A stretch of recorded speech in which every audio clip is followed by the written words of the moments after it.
The fog rolled in thick that October evening, swallowing the coastline whole. I remember thinking it looked like the ocean was breathing, exhaling this dense gray mist that made the world disappear piece by piece. My name is Damon Salvatore, and I am 23 years old. I had been living in Ashwood Point, Oregon for exactly 2 weeks when I took the job at the lighthouse. Desperation has a way of making bad decisions look reasonable. The lighthouse stood on a rocky outcrop that jutted into the Pacific like a broken finger. During the day, you could see it from town, a weathered structure of stone and rust that had stopped functioning as a navigational beacon 30 years ago. But at night, when the fog settled in, it became something else entirely. Something that did not belong to the waking world. I should have known something was wrong when Klaus Mikkelsen, the hiring manager, interviewed me in a coffee shop instead of an office. He was a man in his 50s with silver hair and eyes that seemed to look through you rather than at you.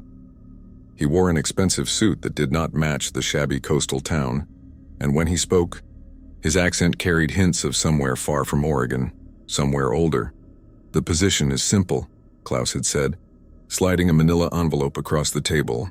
"You watch the lighthouse from 8 p.m. to 6 a.m. You make sure nobody enters. You document anything unusual. The pay is $1,500 a week cash. $1,500 a week for watching an abandoned building." I was broke, sleeping in my car, and running from a life that had fallen apart back in Nevada. I did not ask questions. I should have asked questions.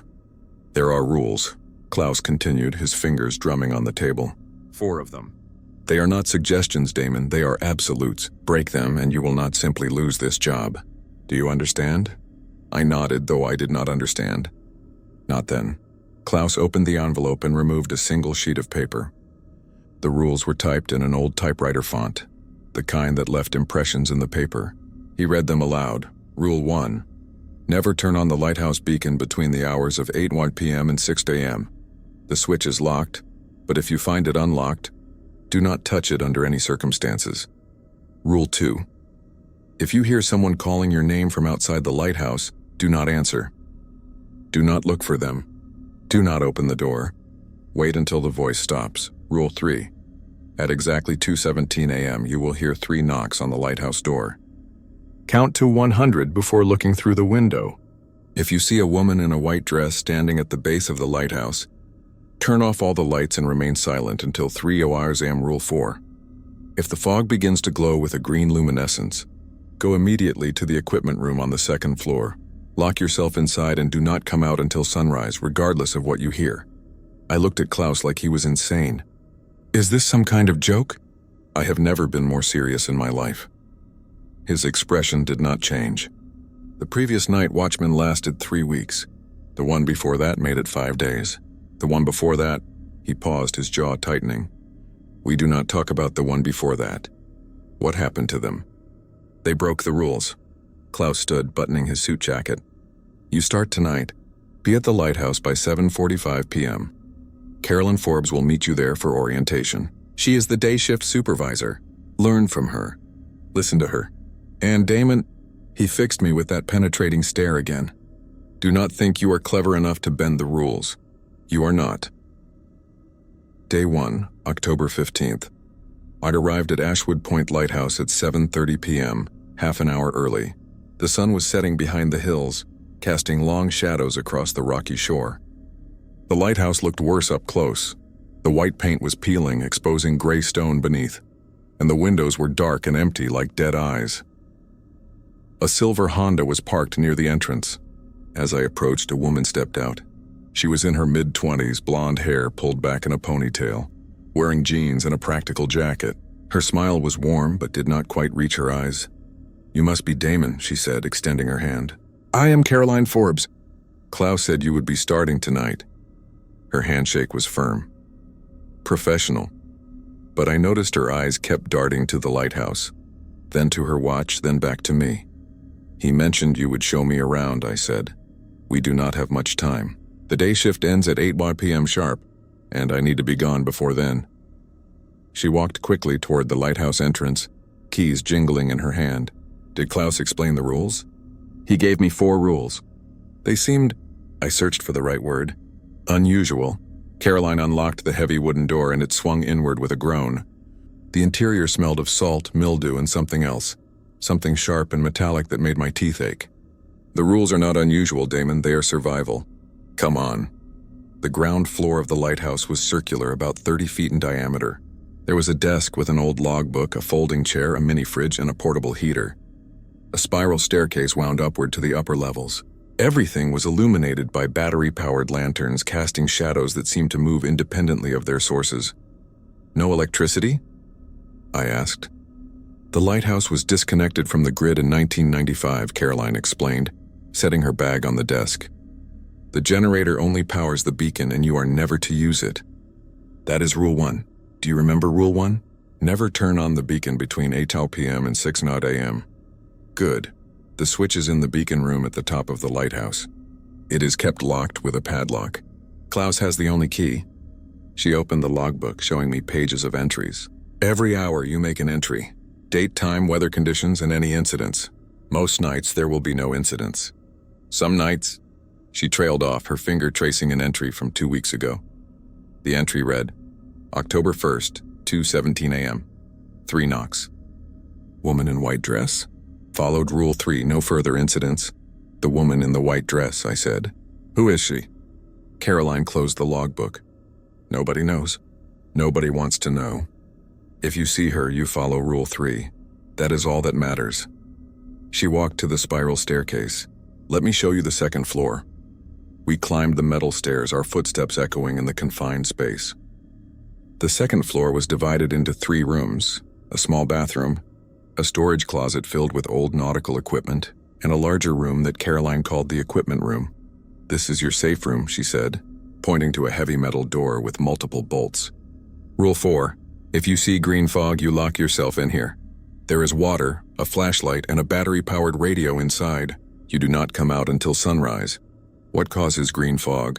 Caroline turned to face me, and for the first time I saw genuine fear in her eyes. I do not know. I have worked here for 8 months and I have never seen it.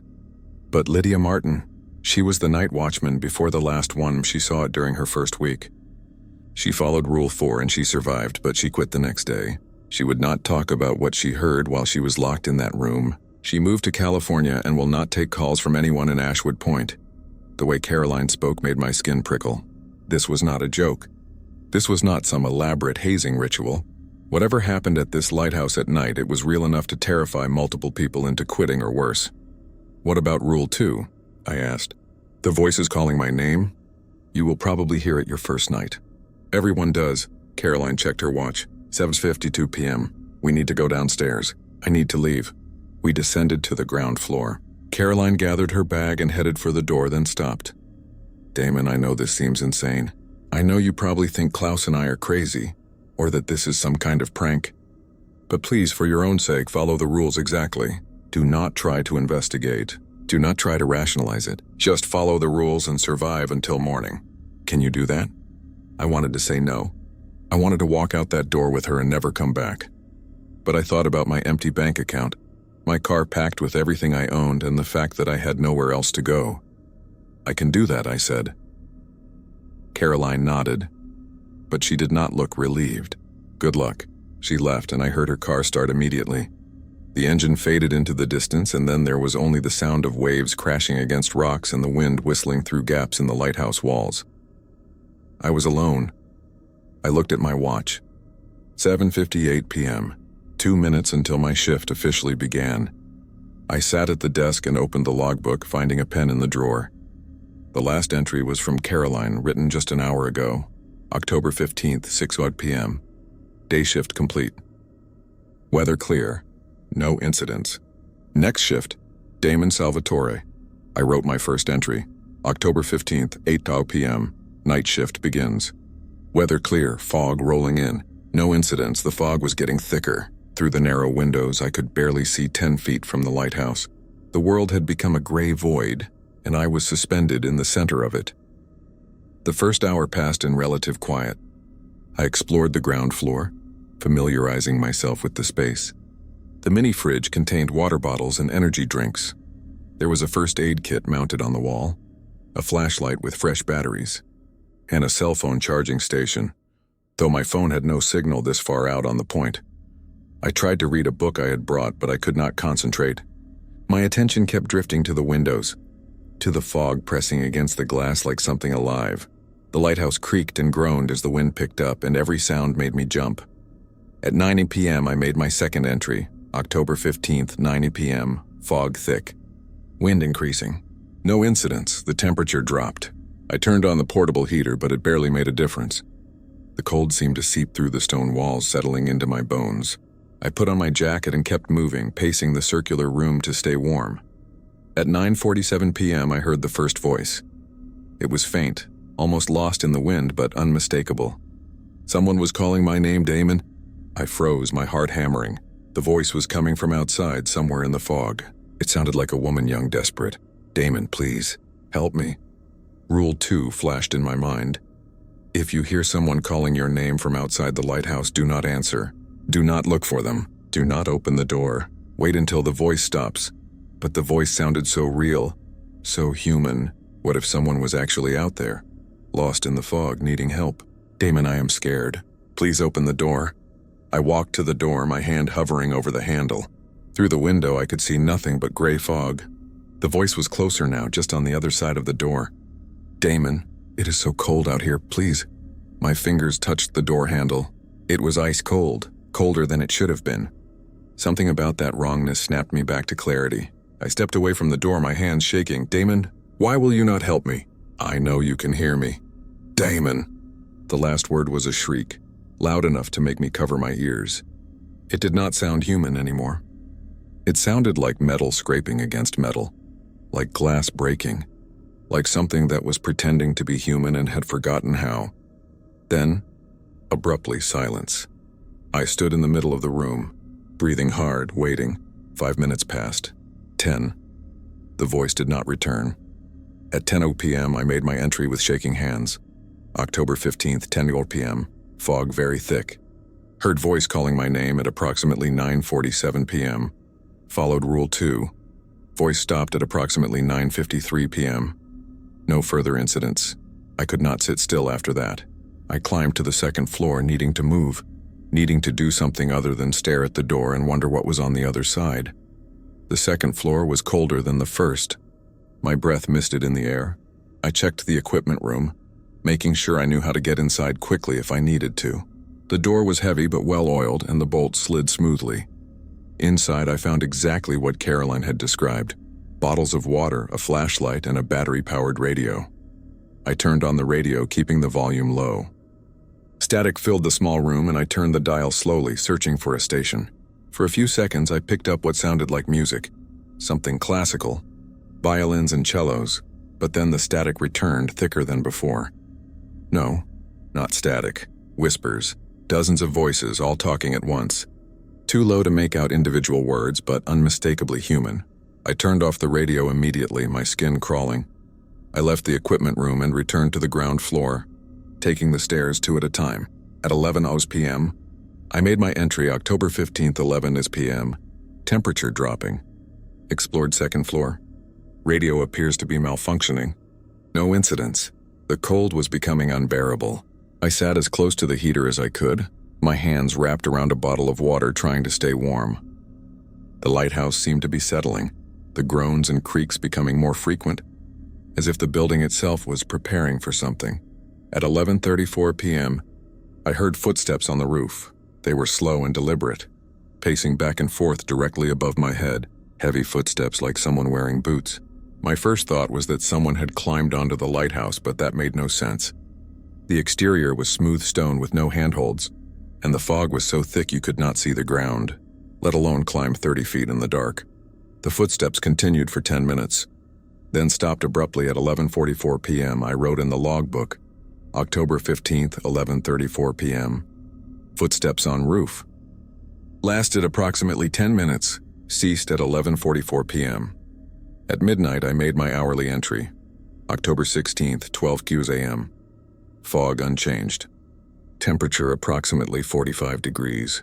No additional incidents. This was the dead zone, the hour when the world felt most empty.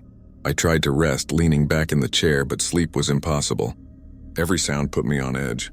The wind, the waves, the creaking of the lighthouse. They all blended together into a discordant symphony that set my nerves on fire. At 12:38 a.m., all the sounds stopped at once. Complete silence. No wind, no waves, nothing. I stood up slowly, looking around the room. The silence was oppressive, pressing against my eardrums until they ached. I walked to the window and looked out at the fog. It was not moving. The fog that had been swirling and shifting all night was now perfectly still, frozen in place like a photograph. Then I saw the shape. Something tall and thin was standing in the fog about 20 feet from the lighthouse. It was not moving, just standing there facing the building. I could not make out details, the fog was too thick, but I could see its outline. It was taller than any person should be, maybe 7 or 8 feet tall, and its proportions were wrong. The arms were too long, the head was too large. I stepped back from the window, my heart pounding so hard I thought it would burst. The shape remained motionless, watching. At 12:44 a.m., the sounds returned all at once. Wind, waves, creaking. The fog started moving again. I looked out the window. The shape was gone. At 1 a.m., I wrote October 16th, 1 a.m., brief period of complete silence from 12:38 a.m. to 12:44 a.m. Observed figure in fog. Figure disappeared when sounds resumed. No direct contact. I was exhausted but could not afford to let my guard down. I drank an energy drink and forced myself to keep moving, pacing the room, checking the windows every few minutes. The fog was as thick as ever, and I kept expecting to see that tall figure again, but it did not reappear. At 1:23 a.m., I heard scratching on the door. Not knocking, but scratching like fingernails on wood. It started at the bottom of the door and slowly moved upward, inch by inch, until it reached the top. Then it started over at the bottom. Scratch, scratch, scratch. I backed away from the door, watching as the scratching continued. It was methodical, patient, like something testing the barrier between outside and inside. The scratching continued until 1:47 a.m., then stopped. At 2 a.m., I made my entry. October 16th, 2 a.m. Scratching on door from 1:23 a.m. to 1:47 a.m. No attempts to open door. Visual contact, hour 7, 2 a.m. to 3 a.m. This was the hour I had been dreading. Rule 3. At exactly 2:17 a.m. I would hear 3 knocks. Then I would have to decide whether to follow the rule or not. I watched the clock on my phone, counting down the minutes. 2:10 a.m., 2:15 a.m., 2:16 a.m. At exactly 2:17 a.m., 3 knocks echoed through the lighthouse. Knock, knock, knock. They were loud, resonating through the stone walls, impossibly loud for human hands. I started counting immediately. 1, 2, 3, 4. I kept my eyes on the floor, forcing myself to count steadily, not too fast, not too slow. 27, 28, 29, 30. My legs were shaking. I wanted to look, wanted to know what was out there, but I kept counting. 55, 56, 57, 58, more than halfway there. Keep counting. Do not look. 83, 84, 85, 86, almost there. Just a little more. 97, 98, 99, 100. I walked to the window slowly, my heart in my throat. I looked out. A woman stood at the base of the lighthouse. She wore a white dress that seemed to glow faintly in the fog. Her hair was long and dark, hanging over her face. She was not moving, just standing there with her head tilted at an unnatural angle. Rule 3 was clear. If you see a woman in a white dress standing at the base of the lighthouse, turn off all the lights and remain silent until 3 a.m. I turned off the lanterns immediately, plunging the lighthouse into darkness. The only light came from the faint glow of the fog through the windows. I stood perfectly still, barely breathing. The woman in white did not move. She stood there for what felt like hours, though my phone showed me only minutes were passing. At 2:34 a.m., she raised her head, and even though I could not see her face clearly, I knew she was looking directly at me. She raised one hand and pointed at the lighthouse door. Then she opened her mouth and I heard singing. It was beautiful and terrible at the same time. A melody that had no human language, no words, just pure sound that made my chest ache and my eyes water. The song pulled at something deep inside me, something primal urging me to open the door to go to her. I turned away from the window, covering my ears. The song continued, muffled but still audible, still pulling. I crouched behind the desk, pressing my hands against my ears so hard it hurt, and waited. At 3 a.m. exactly, the singing stopped. I waited 5 more minutes before turning the lanterns back on and checking the window. The woman was gone. I sat at the desk, my entire body shaking, and wrote, October 16th, 3 a.m. 3 knocks at 2:17 a.m. Woman in white dress observed. Followed Rule 3. Woman disappeared at 3:00 a.m. The worst was over. That is what I told myself. Rule 3 was the most specific, the most ominous. If I had survived that, I could survive the rest of the night. But the lighthouse had other ideas. At 3:15 a.m., I heard voices inside the lighthouse. Not outside, not muffled by walls and fog, but inside, coming from the spiral staircase. Multiple voices talking in hushed tones, having a conversation I could not quite make out. I grabbed the flashlight and pointed it at the staircase. The voices stopped immediately. I waited, listening. Nothing. I took a step toward the stairs. Do not come up here, Damon. The voice was clear now, coming from the second floor. It sounded like, Klaus, you are not supposed to be up here. Go back to your desk. I knew it was not really Klaus. I knew it was some trick, something pretending to be him. But the voice was perfect, identical to the way he had spoken in the coffee shop. Damon, I need you to come upstairs. There has been an incident. I stayed where I was, gripping the flashlight like a weapon. Damon, come upstairs right now. The voice had changed, becoming distorted, angry. I could hear footsteps on the second floor, pacing back and forth. Faster and faster, then everything went quiet again. At 4 a.m., I wrote October 16th, 4 a.m. Voices inside lighthouse starting at 3:15 a.m. Voice imitated Klaus Mikkelsen. Did not investigate. Activity ceased at approximately 3:47 a.m. I was so tired I could barely keep my eyes open, but I refused to sleep. Only 2 more hours. I could make it 2 more hours.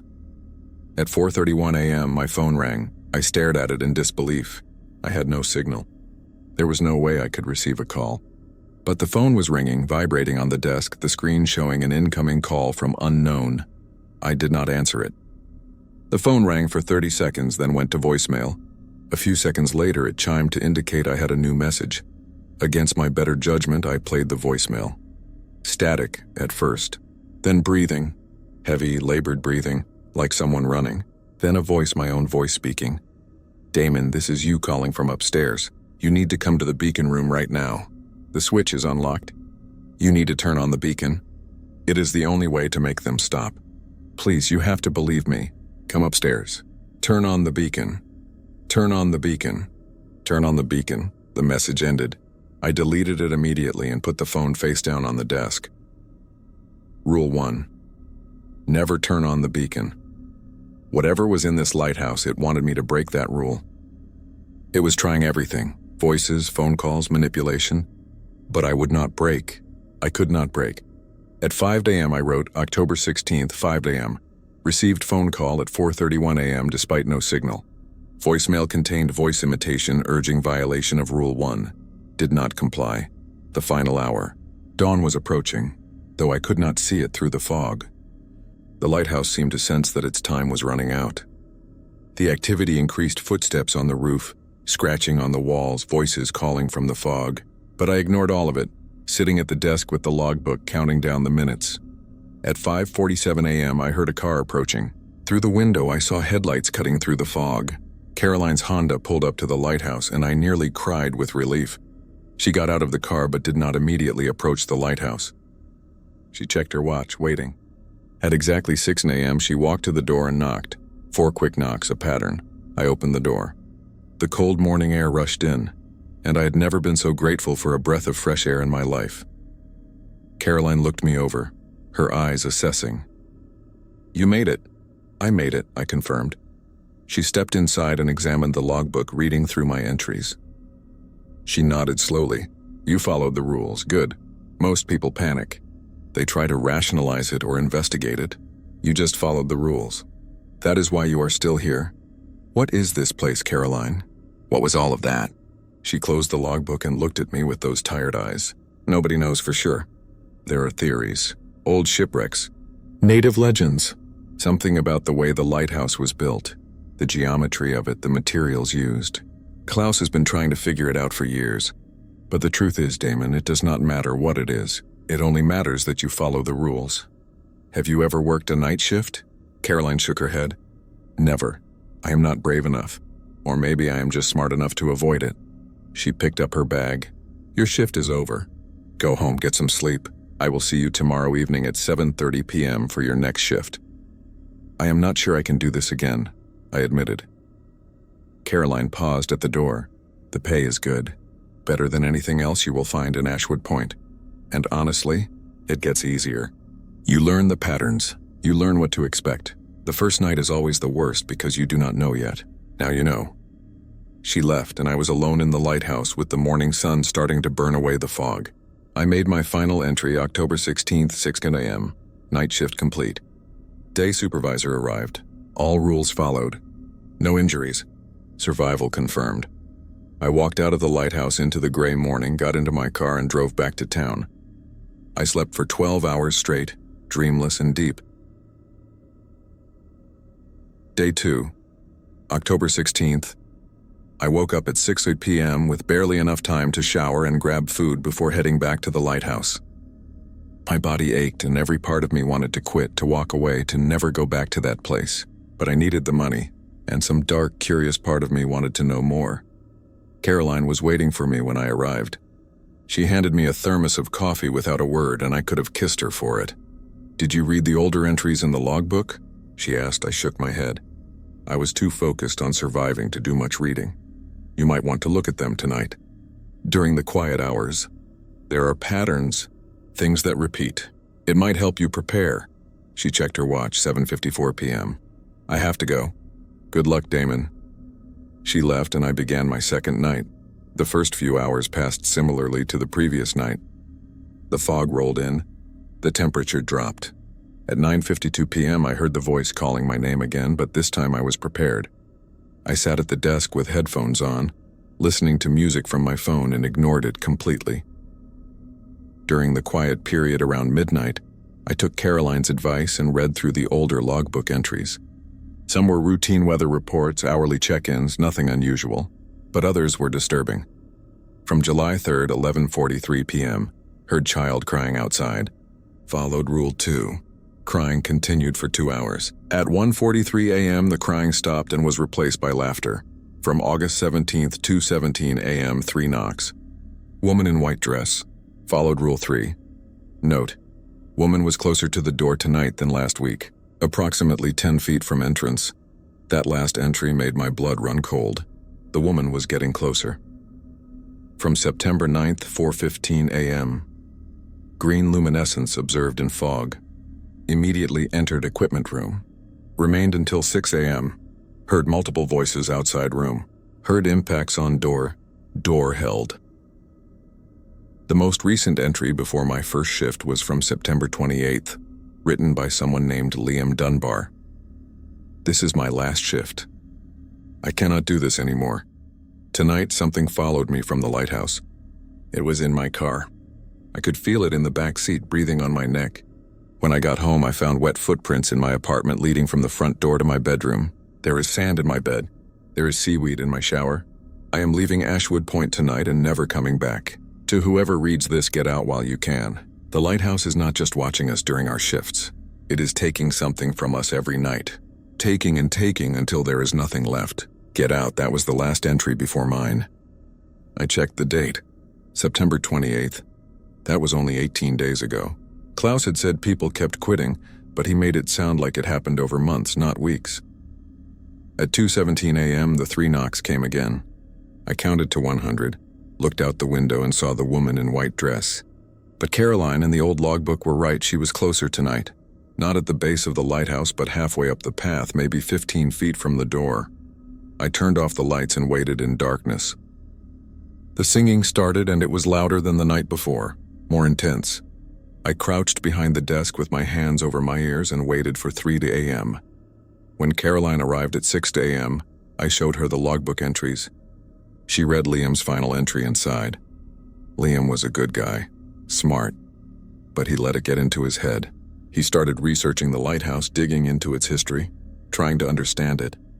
That is when things go wrong, Damon. When you start trying to make sense of it. But do you not want to know what this is? I asked. Caroline looked at me seriously. Every night, watchman who has tried to figure out what this place is has either quit or disappeared. Follow the rules. Collect your pay. Do not dig deeper. That is my advice. But I could not let it go. Day 3, October 17th. I spent the day in the Ashwood Point Public Library, searching for information about the lighthouse. The librarian, an elderly woman named Mrs. Chen, seemed surprised when I asked about it. "Nobody asks about that lighthouse anymore," she said. "Not since the incidents in the 90s. "What incidents?" She hesitated, then pulled out a box of old newspaper clippings from a back room. The lighthouse was decommissioned in 1995 after several Coast Guard personnel reported unusual experiences during their shifts. The official reason given was structural concerns and updates to GPS technology, making lighthouses obsolete. But there were rumors. I spent hours reading through the clippings. There were reports of Coast Guard officers having mental breakdowns, seeing things that could not be explained, hearing voices. One officer, a man named Thomas Whitmore, had tried to turn on the lighthouse beacon during a night shift in January 1995. They found him the next morning, unconscious at the base of the lighthouse, all his hair turned white. He claimed something had come out of the fog when the light turned on, something that had looked at him and shown him the future, and the future was full of drowned cities and empty oceans. He spent the rest of his life in a psychiatric facility. There were older stories too. In 1963, a lighthouse keeper named Robert Shaw had disappeared during a night shift. His logbook showed increasingly frantic entries about things in the fog and the geometry is wrong. His last entry simply read, "They are not outside.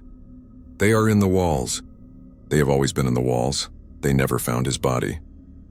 I also found newspaper articles about the lighthouse's construction in 1887. It was built by a man named Silas Ashwood, a wealthy shipping magnate who had lost 3 ships in the waters off the point.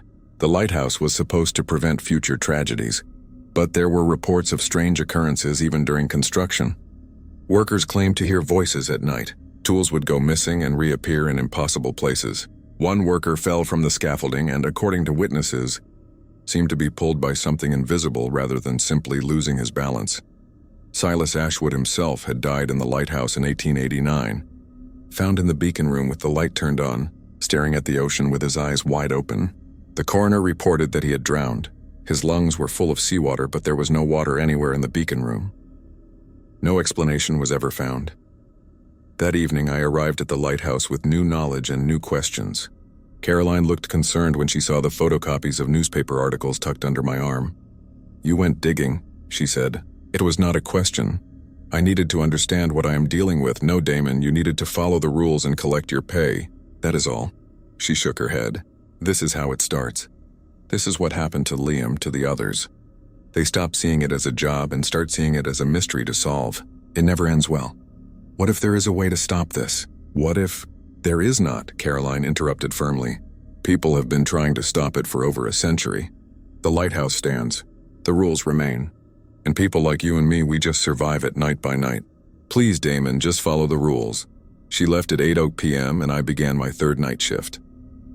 Night 3. October 17th. The night started normally. Voice at 9:47 p.m. Footsteps on the roof at 11:30 p.m. But at 1:15 a.m. something new happened. I heard a knock on the door. Not 3 knocks at 2:17 a.m. like the rule described, but a single knock at 1:15 a.m. I did not respond. The knock came again, more insistent. Then a voice, Klaus's voice. "Damon, open the door. We have a situation. I need you to open the door right now." I stayed at the desk, not moving. "Damon, this is Klaus Michelson. I am your employer. I am ordering you to open this door immediately. There has been an incident in town and we need to evacuate the lighthouse." The voice was perfect. Every inflection, every accent pattern identical to Klaus. "Caroline has been in an accident. She is asking for you. We need to go to the hospital right now, Damon. Open the door." My hand moved toward the door handle, then stopped. If this was really Klaus, why would Caroline be asking for me? We barely knew each other. And why would Klaus drive all the way out here instead of calling? I looked at my phone. No signal, as always. "Open the goddamn door, Damon." The voice had changed, becoming distorted, filled with rage.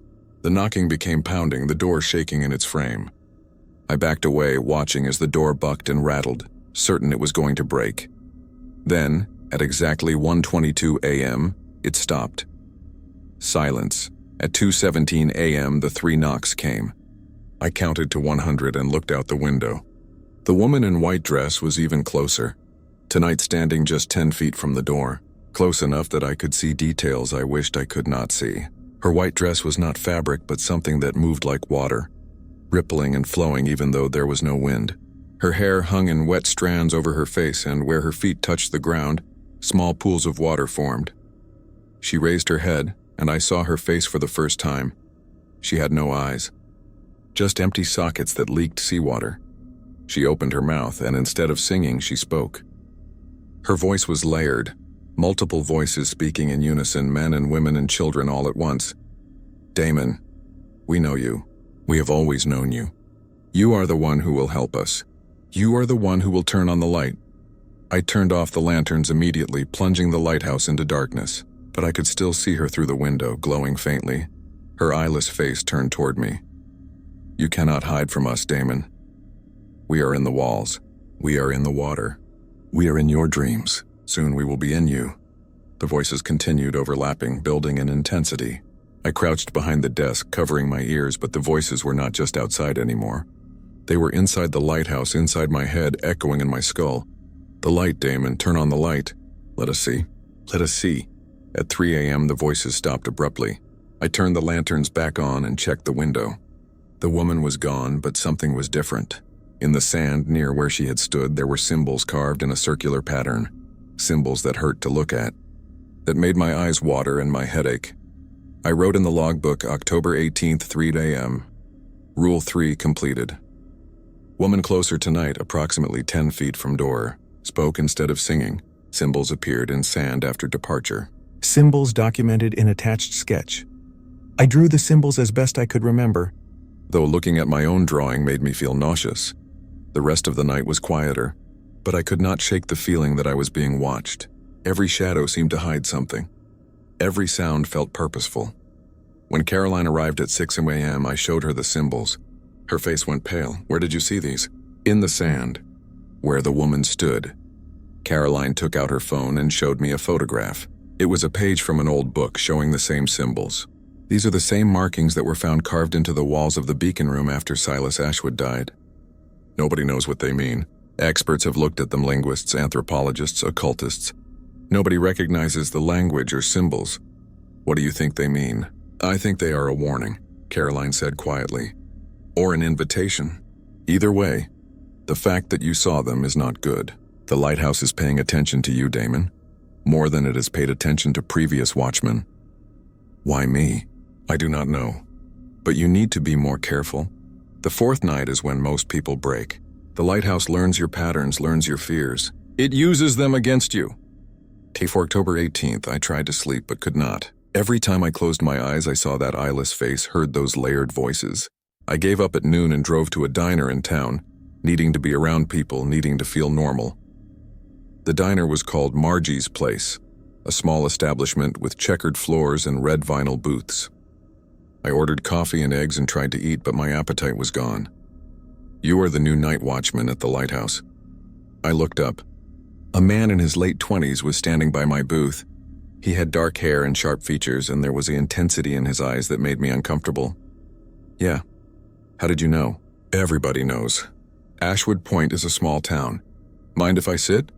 He did not wait for an answer, sliding into the booth across from me. My name is Stiles Stilinski. I was the night watchman 2 people before Liam. You lasted 5 days, according to Klaus. Stiles smiled, but there was no humor in it. 5 days. That is the record, actually. Most people do not make it past 3. You are on day 4, which means you have a chance. Or it means you are about to break. It goes either way. What happened to you? Stiles leaned back, his fingers drumming on the table. I got curious. Made the same mistakes you were making, researching the lighthouse, trying to understand it. On my 5th night, I decided to explore the upper levels, the beacon room. I wanted to see the switch, see if it really was locked like Klaus said. And the padlock was gone. The switch was unlocked. All I had to do was flip it and the beacon would turn on. He paused, his jaw tightening. There was a voice in my head telling me to do it, promising me that if I turned on the light, I would understand everything. All the mysteries, all the questions, they would be answered. I reached for the switch. But you did not flip it? No, because at the last second I saw my reflection in the glass of the beacon room.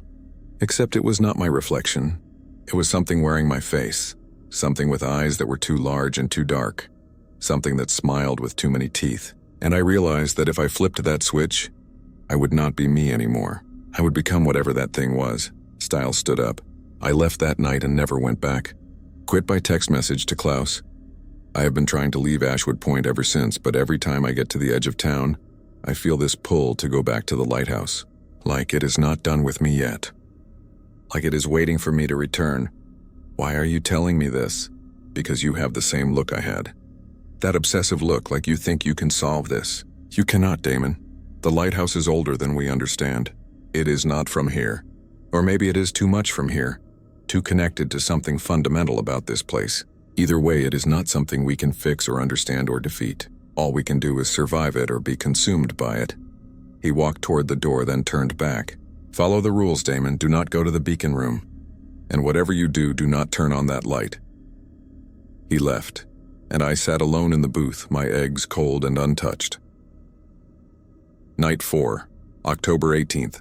I arrived at the lighthouse at 7:30 p.m. with a plan. I would not just follow the rules tonight. I would document everything. I would take photographs, record audio, gather evidence. If I could prove what was happening here, maybe I could get help. Maybe someone could explain it. Caroline saw the camera and audio recorder I brought and closed her eyes in frustration. You are not listening to me. You are not listening to Stiles. You are making the same mistakes everyone makes. I need to document this, Caroline. I need proof. Proof of what? That something impossible happens here. People already know that. Klaus knows. The Coast Guard knew. The town knows. Nobody talks about it because talking about it does not help. It just makes the lighthouse pay more attention to you. But I would not listen. Caroline left at 8:01 p.m. shaking her head, and I set up my equipment. The night started with the usual patterns. Voice at 9:51 p.m. I recorded it, capturing 6 minutes of something that sounded like a woman calling my name, her voice becoming progressively less human. Footsteps on the roof at 11:35 p.m. I photographed the ceiling, the flash of my camera reflecting off the curved stone. At 1:47 a.m. I heard a new sound. Children laughing, playing. It was coming from the second floor. I grabbed my camera and flashlight and climbed the spiral stairs. The laughter was louder now, echoing through the narrow space. It sounded like a dozen children running and playing, their footsteps pattering on the stone floor. I reached the second floor and swept my flashlight across the space. Empty. But the laughter continued, surrounding me, coming from all directions. I raised my camera and took a photograph. The flash illuminated the room for a split second, and in that brief moment I saw them. Children. Dozens of children standing in the room, wearing old-fashioned clothes from different eras, 1800s, 1920s, 1950s. They were all staring at me with empty eyes. Then the flash faded and they were gone, but the laughter had stopped. I looked at the photograph on my camera's screen. The room was empty in the image. No children, just shadows and stone walls. But in the corner of the photograph I could see something written on the wall. Words that had not been there a moment ago. Words that glowed faintly in the image. We remember you. My hand started shaking. I had not seen those words when I took the photograph. They had not been on the wall. But there they were, captured in the image, impossible and real. I heard a sound behind me, a door opening. I spun around, shining my flashlight. The equipment room door was standing open. I had checked it earlier. It had been closed and locked. Now it was open, and I could see something moving in the darkness inside. Rule 4 flashed through my mind. If the fog begins to glow with a green luminescence, go immediately to the equipment room on the second floor. But the fog was not glowing green. This was not Rule 4. This was something else. The thing in the equipment room took a step forward, and I saw it clearly for the first time. It was tall, impossibly tall, with limbs that bent in ways that violated anatomy. Its skin was pale and wet, like something pulled from the ocean depths. It had no face, just a smooth expanse of skin where features should be. But I could feel it watching me, could sense its attention focused entirely on me. It took another step forward, and I heard my own voice coming from it, distorted and wrong. Damon, come closer. I need to show you something. I ran. I took the spiral stairs 2 at a time, nearly falling in my panic, and burst onto the ground floor. I slammed and locked the door to the stairwell, then dragged the desk in front of it, barricading myself in. The thing did not follow. I could hear it moving on the 2nd floor, its footsteps heavy and deliberate, pacing back and forth. Waiting. At 2:17 a.m., the 3 knocks came. I did not move from my position behind the desk. I did not count to 100. I did not look out the window. I just sat there, listening to the thing upstairs and the singing outside, trapped between 2 impossible horrors. The singing was different tonight. Instead of the wordless melody, I could hear actual words, though they were in no language I recognized. And beneath the woman's voice, I could hear other voices joining in, children's voices, men's voices, the entire chorus of the drowned and the lost.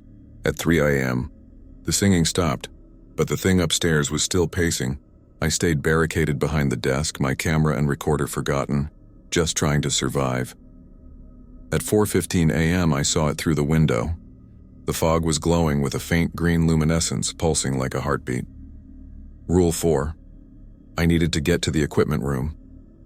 But there was something on the 2nd floor, something between me and safety. I had no choice. I moved the desk away from the stairwell door, unlocked it, and started climbing. Every instinct screamed at me to turn back, but the green glow in the fog was getting brighter, more intense. I reached the 2nd floor. The equipment room door was still open, and I could see the thing standing inside, waiting for me. But I had to get inside that room. It was the only safe place. I ran faster than I had ever run in my life, crossing the distance to the equipment room in seconds. The thing reached for me with those 2 long arms, but I ducked under them, threw myself into the room, and slammed the door shut. I heard the thing crash against the door from the outside as I threw the bolts one after another, locking myself in. The equipment room was small, maybe 8 feet by 8 feet, with no windows.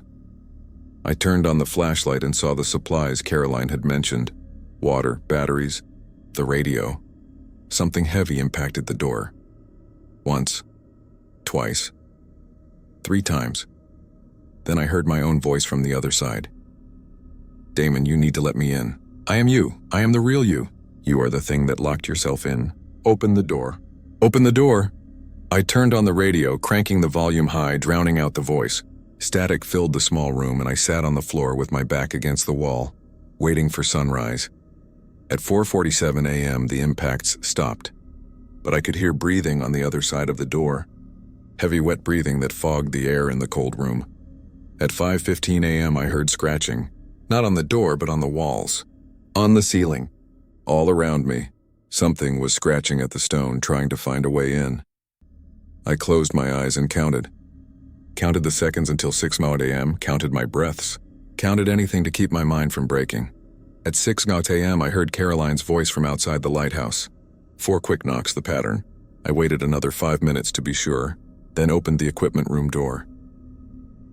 The 2nd floor was empty. No creature. No signs anything had happened. I walked downstairs on shaking legs and opened the main door. Caroline took one look at me and her expression tightened. What happened? I told her everything. The children. The photograph. The thing in the equipment room. The green fog. She pulled out her phone and called Klaus. He broke containment. The 2nd floor. He needs to see you today. Wait, what do you mean I broke containment?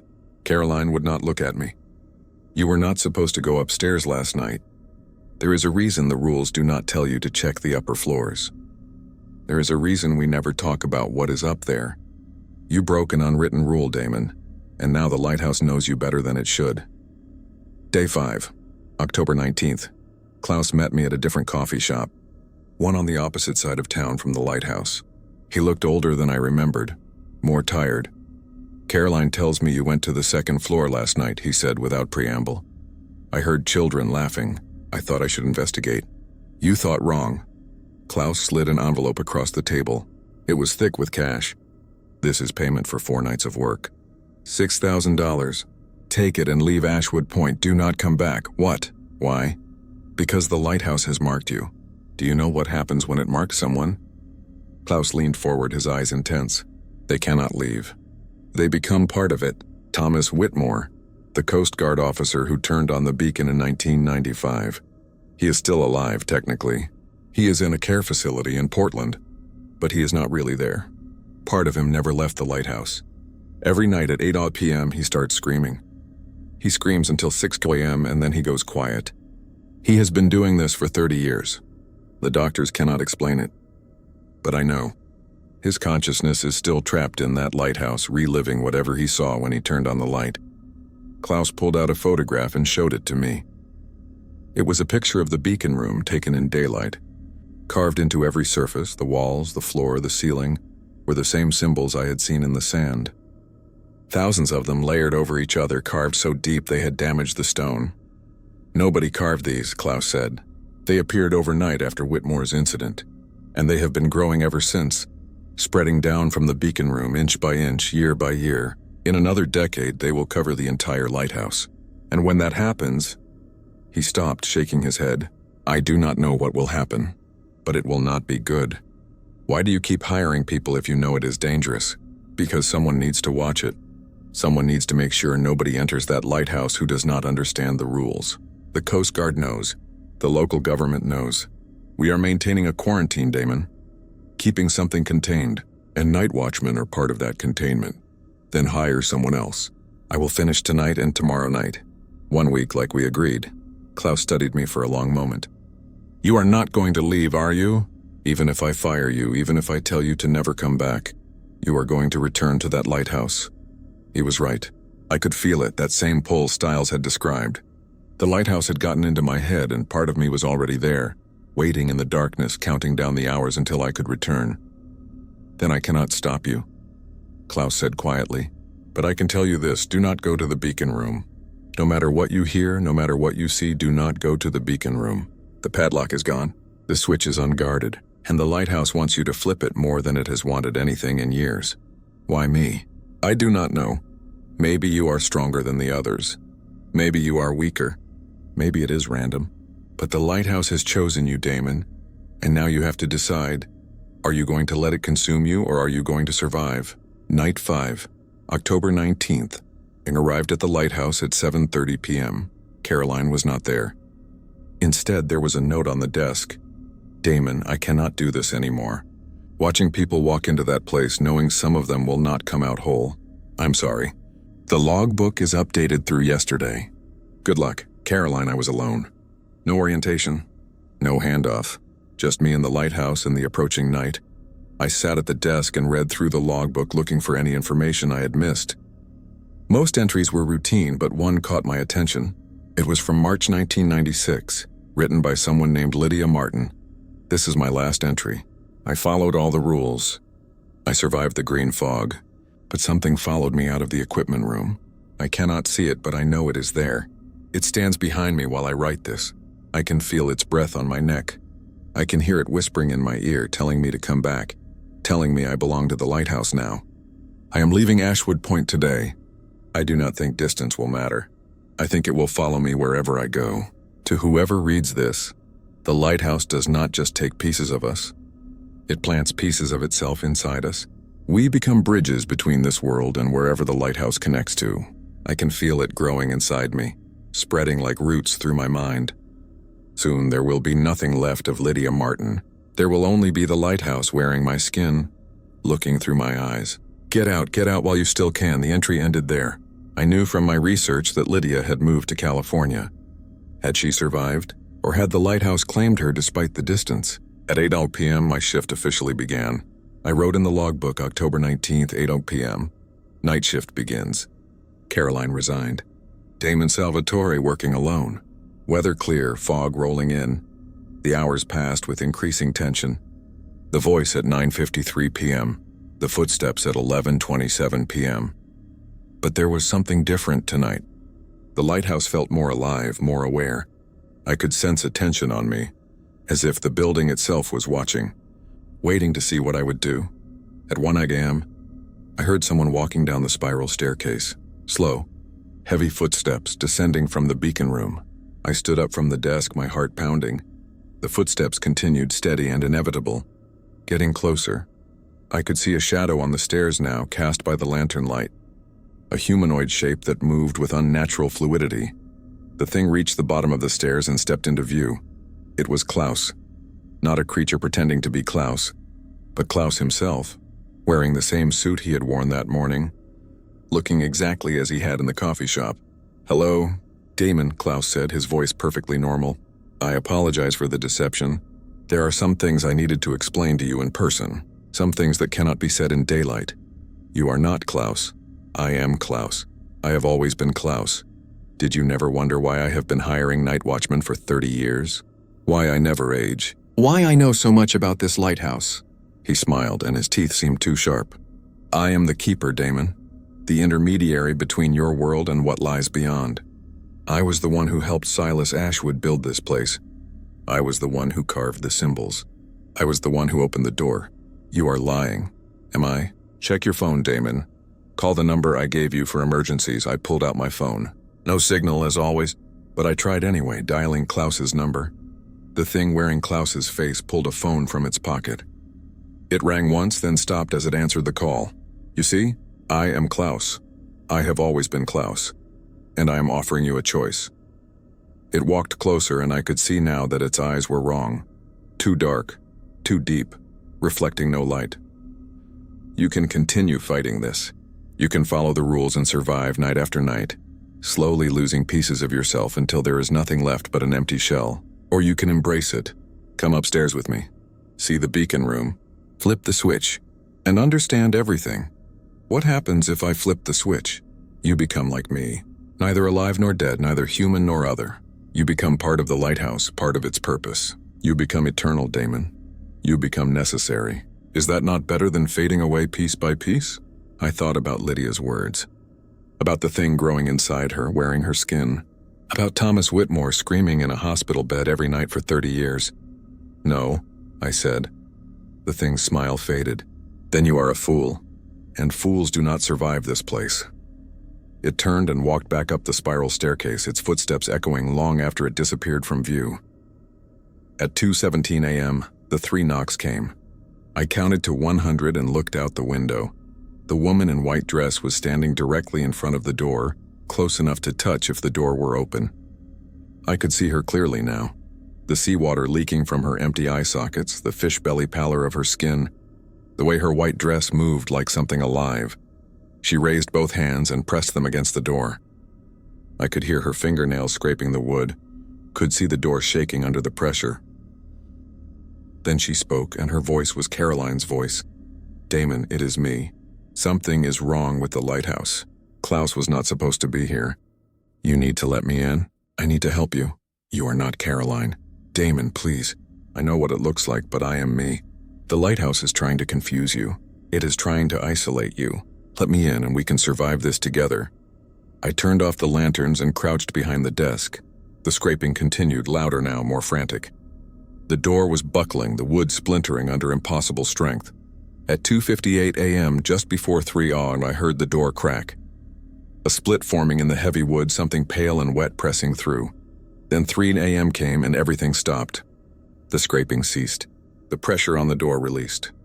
When I turned the lanterns back on and checked the door, it was undamaged.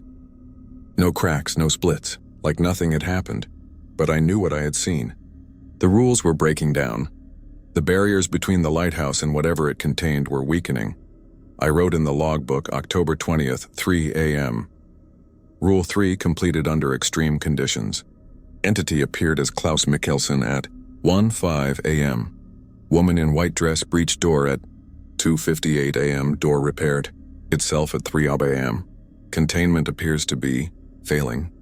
The rest of the night was quiet, but it was not peaceful. I could hear movement throughout the lighthouse. Footsteps on multiple floors, doors opening and closing, voices whispering in the walls. The lighthouse was full of presence, crowded with invisible things that pressed against the boundaries of perception. At 6 a.m., there were no 4 quick knocks. Caroline did not arrive. At 6:30 a.m., I received a text message on my phone, even though I had no signal. It was from Klaus. "Caroline will not be returning. She saw something last night that broke her. She is in the hospital, unresponsive. You are on your own for the final 2 nights. I am sorry, Damon, I had hoped you would be different, but the lighthouse always wins. I left the lighthouse at 7 a.m., walking out into gray morning light. The fog had not lifted. If anything, it was thicker than before, surrounding the lighthouse like a living barrier. Day 6, October 20th. I did not sleep. I could not sleep. Every time I tried, I saw that eyeless face, heard those layered voices, felt the presence of something vast and hungry pressing against my consciousness. I drove to the hospital and asked about Caroline Forbes. The nurse told me she had been admitted early that morning, found wandering on the beach near the lighthouse, hypothermic and non-responsive. She was stable physically, but she had not spoken or responded to any stimuli since they brought her in. Can I see her? The nurse hesitated, then nodded. Room 237, but do not expect much. She is somewhere else. Caroline was lying in a hospital bed, staring at the ceiling with wide, unblinking eyes. Her lips moved constantly, mouthing words I could not hear. I sat beside her and took her hand. It was cold, so cold. Caroline, it is Damon. Can you hear me? Her lips kept moving, and I leaned closer, trying to make out the words. Finally, I understood what she was saying, repeated over and over. It is in the walls. It is in the walls. It is in the walls. I left the hospital and drove to Margie's place. Stiles was there, sitting in the same booth as if he had been waiting for me. She broke, he said simply. I heard. I am sorry. What did she see? Nobody knows, but I can guess.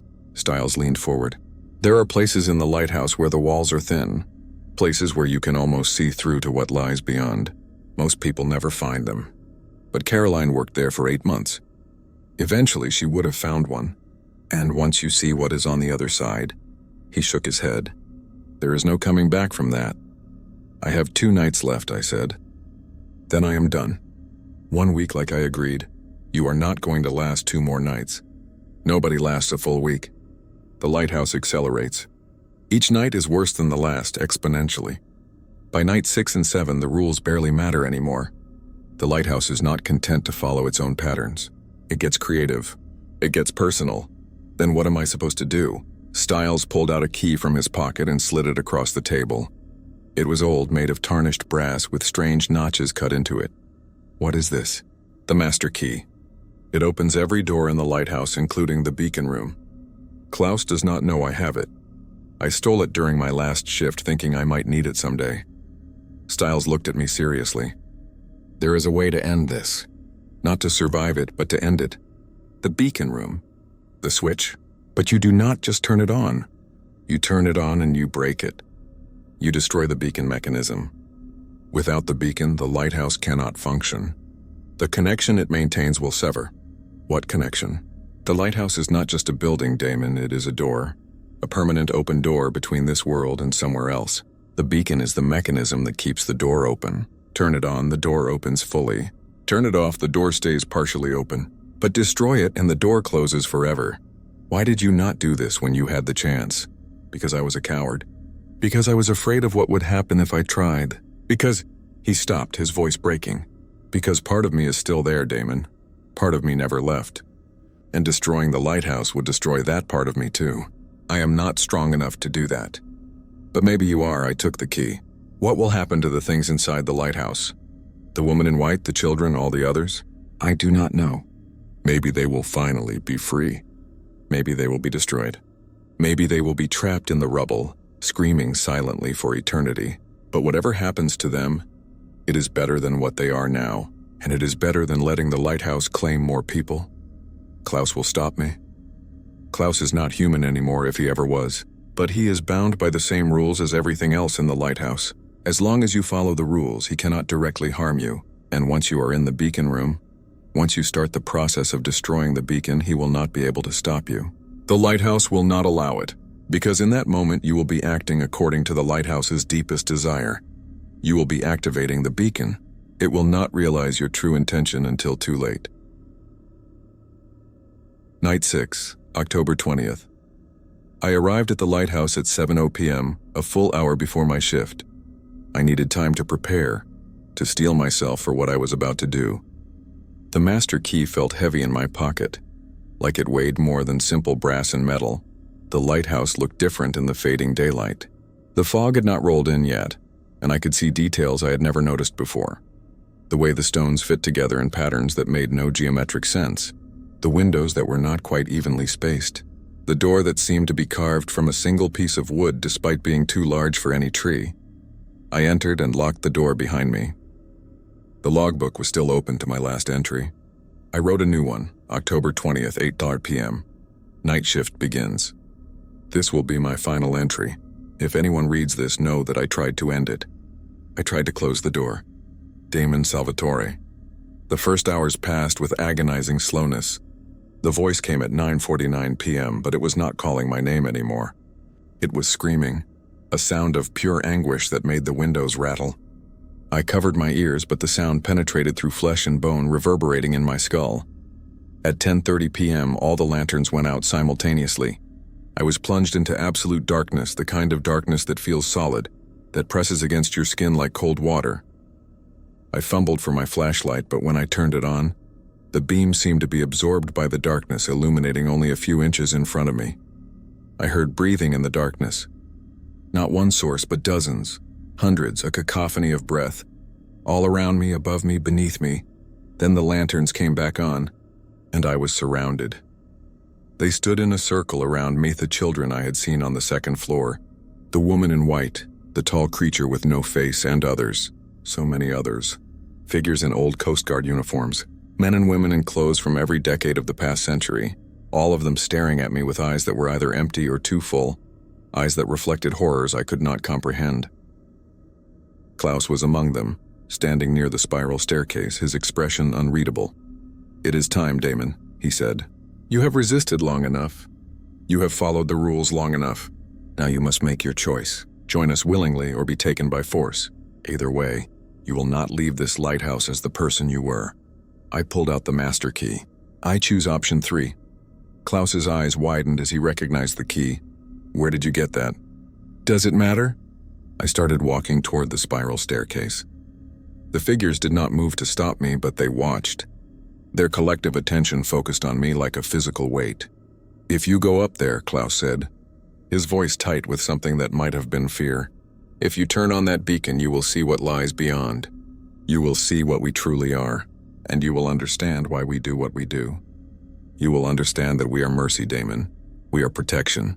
The lighthouse is a barrier between your world and something infinitely worse. Then why do you claim people? Why Caroline? Why all the others?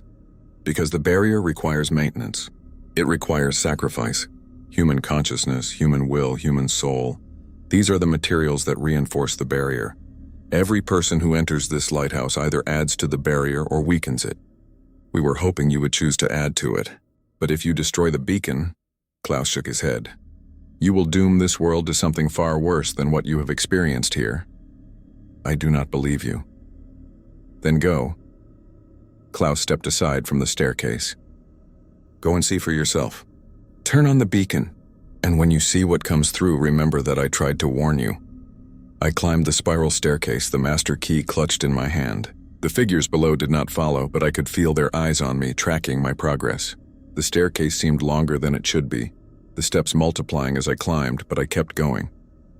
I passed the second floor, past the third. The lighthouse should only have had 4 levels, but I kept climbing. 5th floor, 6th, 7th.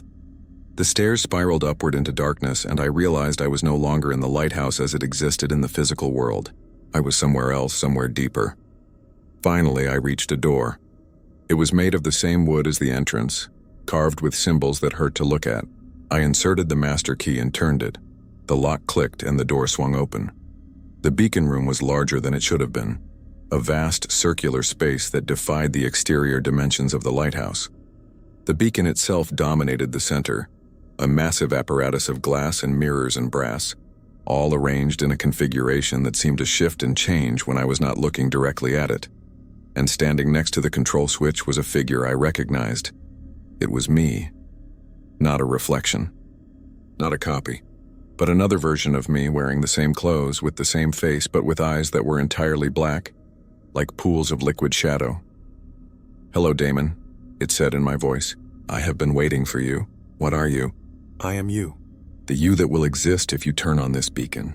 The you that will exist if you destroy it.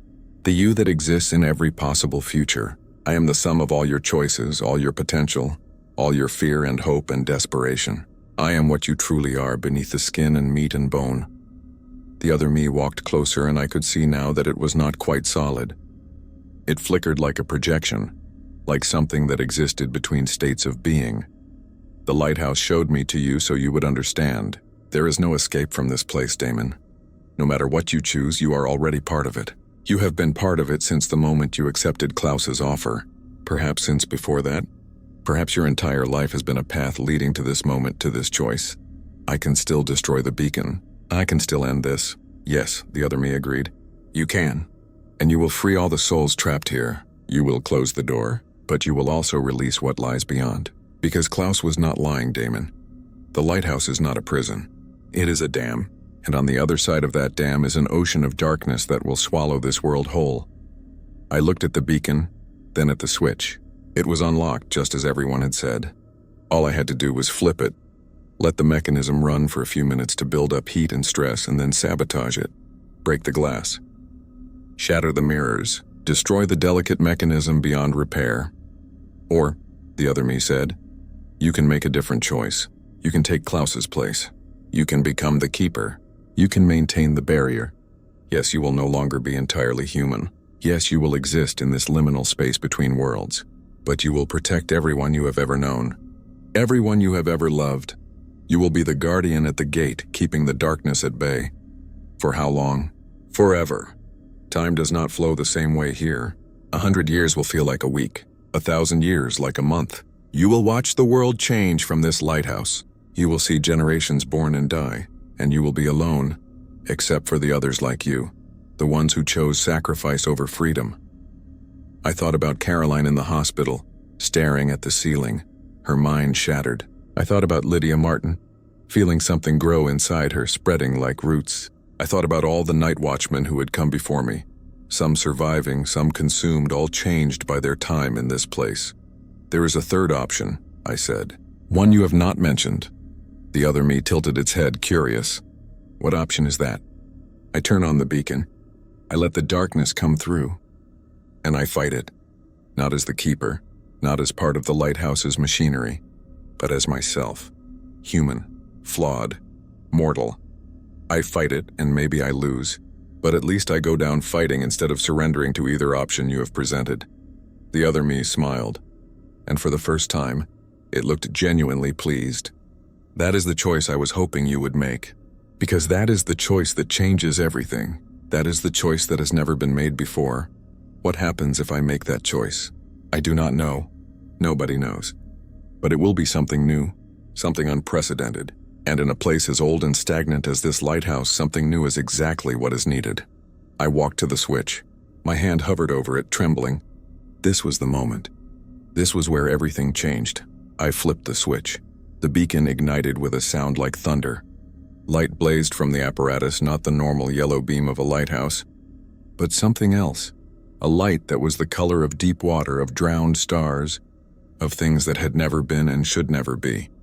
The light rotated, sweeping across the fog, and where it touched, the fog began to change. It started to glow with that green luminescence from Rule 4, but brighter, more intense. And in the green light, I could see shapes moving. Vast shapes, larger than ships, larger than buildings. Shapes that belonged to a geometry my mind could not process. They were coming through. The door was opening. I heard Klaus scream from below, a sound of pure terror and despair. The other figures in the lighthouse were screaming too, all of them crying out as the barrier they had maintained for so long began to collapse. I grabbed one of the heavy brass components of the beacon and swung it like a club, smashing it into the glass panels. The glass shattered and the light flickered. I swung again, breaking mirrors, bending metal, destroying the delicate mechanism piece by piece. The beacon sputtered and died, but it was too late. The door was already open. The things in the fog were already coming through. I ran down the spiral staircase, taking the steps 3 at a time, nearly falling multiple times. The lighthouse was shaking, groaning as if the entire structure was being torn apart from the inside. I reached the ground floor and saw Klaus. He was on his knees, his face in his hands, and he was weeping. The other figures had vanished, dissipated like smoke. "What have you done?" Klaus asked, his voice broken. "What have you done?" "I made a choice," I said. A third choice. I ran to the door and threw it open. The fog outside was a wall of green luminescence, and shapes moved within it. Tentacles as thick as trees, eyes the size of houses, mouths that opened into voids deeper than any ocean. But then I saw something else. Lights. Small lights, like fireflies emerging from the lighthouse behind me. They were the souls Klaus had mentioned, the people who had been trapped here used as building blocks for the barrier. They were free now, released by the destruction of the beacon, and they were fighting back. The small lights swarmed the massive shapes in the fog, and where they touched, the shapes recoiled. The lights were attacking the darkness, small acts of defiance against impossible odds. They were not winning, they were too small, too few, but they were fighting. I looked back at Klaus. He had stood up and something in his expression had changed. The fear was still there, but there was something else now. Hope maybe, or perhaps just resignation. "You have doomed us all," Klaus said, "but you have also set us free. I do not know which outcome will prevail." "Then we fight," I said. "We fight until we know." Klaus laughed, a bitter sound. "I have not fought anything in 100 years. I have only maintained, only sacrificed others to preserve the barrier. Perhaps it is time I remember what it means to actually fight." He walked past me, out into the fog, and I saw him change. His human form fell away like a shed skin, revealing something else beneath, something made of light and shadow, something vast and ancient. He stepped into the green fog and began to battle the shapes there, his form growing larger, matching their scale. The other me appeared beside me, still flickering, still half real. "This is not how I saw this ending," it admitted, "but I think I prefer it. A fight instead of a surrender. Chaos instead of stagnant order. A chance instead of certain doom." "What about me?" I asked. "What happens to me now?" "You are free, Damon. You are no longer bound to this place. You can walk away, or you can stay and fight. The choice, for perhaps the first time since you came here, is entirely yours." I looked at the battle raging in the fog. I looked at the small lights of the freed souls fighting against the darkness. I looked at Klaus, transformed into something inhuman, throwing himself against creatures that should not exist. I thought about Caroline in the hospital. I thought about Lydia Martin somewhere in California, living with something growing inside her. I thought about all the people who had been consumed or broken by this place, and I made my choice. I walked into the fog. 1 week later, Ashwood Point Lighthouse collapsed at 3:17 a.m. on October 21st. The official cause was listed as structural failure, possibly due to erosion and neglect. Fortunately, the lighthouse was abandoned and scheduled for demolition, so there were no casualties. The fog that had plagued Ashwood Point for decades lifted the morning after the collapse. For the first time in 30 years, the town woke to clear skies and calm seas. Klaus Mikkelsen was never seen again. His property, his businesses, all his assets, they simply ceased to exist as if they had never been there at all. When people tried to remember him, they found only vague impressions like trying to recall a dream. Caroline Forbes recovered. She woke up 3 days after the lighthouse collapsed with no memory of what had happened to her. She left Ashwood Point and moved to Seattle, where she now works as a teacher. Sometimes, late at night, she thinks she hears whispers in the walls of her apartment, but when she listens closely, they are always gone. Stiles Stilinski felt the pull to return to the lighthouse vanish the moment it collapsed. The connection that had bound him to that place for years simply severed, and he was free. He left Ashwood Point the next day and never looked back. Lydia Martin in California woke from a nightmare the night the lighthouse fell. She felt something inside her die, some foreign presence that had been growing in her consciousness for months. She cried for 3 hours, tears of relief and grief, mourning the loss of something terrible and feeling grateful to be wholly herself again. As for me, Damon Salvatore, I survived the battle in the fog. I do not remember much of it. There are fragments, glimpses of light and shadow, sensations of fear and fury and determination. I remember fighting alongside things that were once human and things that had never been human at all. I remember the moment when the tide turned, when the darkness began to retreat, pushed back by the combined will of everyone who had ever been trapped by the lighthouse. When I woke up, I was lying on the beach 100 yards from where the lighthouse had stood. The sun was rising and the fog was gone. The lighthouse was a pile of rubble, and standing in the rubble was a single figure. It was the other me, the shadow version that had shown me the beacon room. But it looked different now, more solid, more real. It smiled at me and I understood. We were not separate beings anymore. The choice I had made, the fight I had chosen, it had merged us together. I was both the Damon who had walked into that lighthouse 6 nights ago and the Damon who existed in all possible futures. I was complete in a way I had never been before. The figure raised its hand in a farewell gesture, then faded away, dissolving into morning light. I knew it was still there, still part of me, but now we were one. I left Ashwood Point that morning. I took the $6,000 Klaus had given me and drove south with no destination in mind, just driving to see where the road would take me. But I think about it sometimes. I think about the lighthouse and what it guarded. I think about the darkness that tried to come through and the light that pushed it back. I think about Klaus and Caroline and all the others who were consumed or changed by that place, and I wonder if it is truly over. The lighthouse is gone, the beacon destroyed, the door closed. But doors once opened can never be completely sealed. There will always be cracks, always be fissures where darkness can seep through. So I drive and I watch and I wait, because I know deep in my bones that somewhere out there another door is opening. Another person is making a desperate choice that will lead them to a place like the lighthouse. Another Klaus is offering them money to watch an abandoned building and follow simple rules.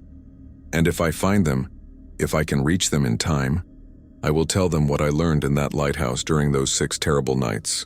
The rules are meant to protect you, but they are also meant to control you.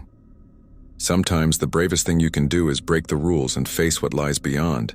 Sometimes the only way to win is to refuse to play the game. And sometimes the only way to close a door is to walk through it first, see what is on the other side, and fight it with everything you have. My name is Damon Salvatore and I am 23 years old. I took a night watch job at a lighthouse in Oregon. My boss gave me 4 rules. I broke every single one, and I survived October 21st, 6 a.m., Ashwood Point Lighthouse. Final entry. The beacon is destroyed. The barrier is broken. The souls are free. What came through was terrible, but what pushed it back was beautiful. The combined will of every person who ever refused to surrender to the darkness. The lighthouse is gone now, but what it represented remains. There will always be places where the walls between worlds grow thin. There will always be doors that should not be opened. There will always be rules designed to keep us safe and to keep us compliant. To whoever finds this logbook in the rubble, know that you have a choice. Always a choice. Even when it seems like there is no way out. Even when every option leads to darkness. You can create a third way. You can fight. And sometimes, just sometimes, the fight makes all the difference. The lighthouse is ended, but the watch continues.